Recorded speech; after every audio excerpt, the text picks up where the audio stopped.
નમસ્કાર.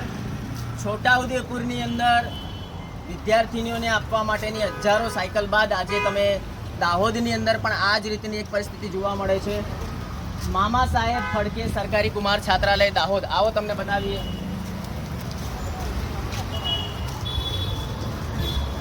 હજારોની સંખ્યામાં આ સાયકલ જુઓ, અહીંયા ધૂળ ખાઈ રહી છે. આ જંગલ જેવું ઘાસ સુધી નીકળ્યું છે. જ્યાં સુધી તમારી નજર પડે ત્યાં સુધી આ હજારોની સંખ્યામાં સાયકલો છે. આ બાજુ પણ આ સાયકલો પડેલી છે. આ તરફ પણ તમે જુઓ, જ્યાં જુઓ ત્યાં સાયકલો પડેલી છે.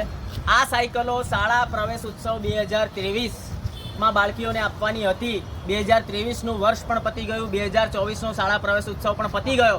છતાં પણ આ હજારોની સંખ્યામાં જે આ સાયકલ છે, આ સાયકલો હવે આપવાને લાયક પણ નહીં નથી. બિલકુલ ભંગાર પરિસ્થિતિની અંદર આવી ગઈ છે.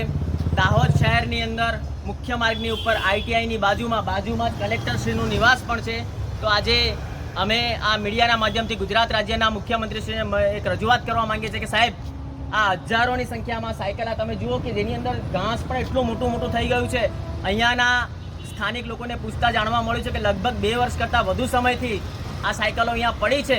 તો આ સાયકલો અહીંયા શા માટે પડી છે? આ સાયકલોને વિતરણ શા માટે નથી કરવામાં આવ્યું? એટલે જવાબદાર તંત્રની વિરુદ્ધ કડકમાં કડક પગલાં ભરવામાં આવે એવી અમારી આપ સાહેબશ્રીને નમ્ર વિનંતી છે. આ જુઓ, આ તરફ પણ જુઓ, આ તરફ પણ હજારોની સંખ્યામાં સાયકલ પડી છે. તમને નજીક લઈ જઈને બતાવીશું તમને.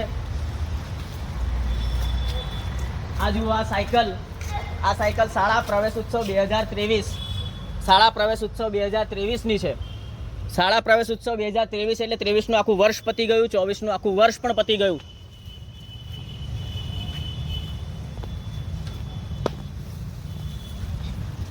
એટલે માનનીય મુખ્યમંત્રી સાહેબ, આદિવાસી વિસ્તારની અંદર આદિવાસી વિદ્યાર્થીનીઓ સારું શિક્ષણ મેળવે, 8મું ધોરણ પાસ કરી અને 9મા ધોરણમાં પોતાના ગામમાં શાળાની વ્યવસ્થા ન હોય તો અન્ય ગામમાં જવું પડતું હોય છે.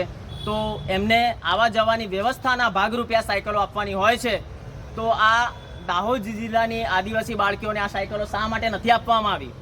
એટલે આ સાયકલો વિતરણની જેની જવાબદારી હોય એ જવાબદાર અધિકારીને કડકમાં કડક સજા થાય. અને આટલું મોટું નુકસાન જનતાના ટેક્સના પૈસાથી થયું છે, આદિવાસી સમાજની ગ્રાન્ટનું જે આટલું મોટું નુકસાન થયું છે, આ નુકસાન શા માટે થયું છે અને કોના પ્રતાપે થયું છે? એટલે આ જવાબદાર અધિકારી વિરુદ્ધ કડકમાં કડક કાર્યવાહી થઈ અમારી આપ સાહેબ શ્રીને નમ્ર વિનંતી.